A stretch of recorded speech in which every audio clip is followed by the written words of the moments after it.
If a member of the EFF said this, we're going to attack him or her. But at least now Mkhwanazi also said this.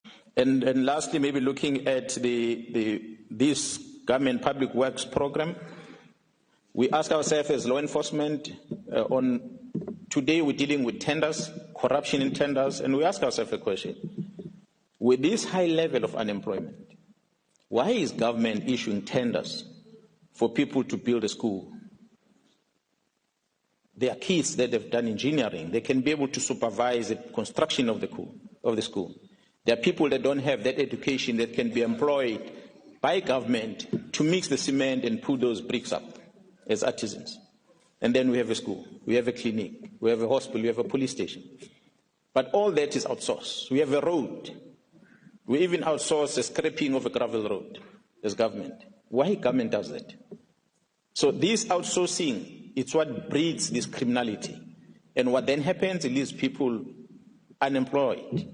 And when people are unemployed, they sit and do nothing. And someone said, an idle mind is a devil's playground.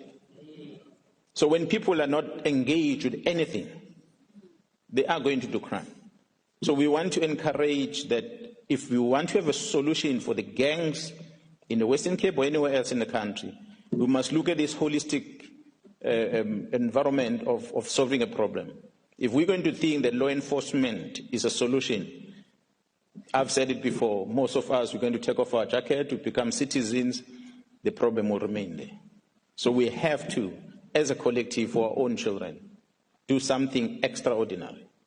And someone say, we don't need to be political when we address this issue. And I agree with it.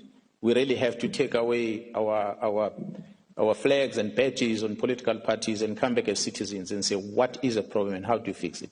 So we appreciate this engagement, Honorable Chair and members, and as management of the SAPS, we've been taking notes, and we're going to go back and engage ourselves at the head office and try and see what can we do to adjust in terms of responding to this crisis. But thank you very much for giving us an opportunity. I want to thank you, sir. Doctor.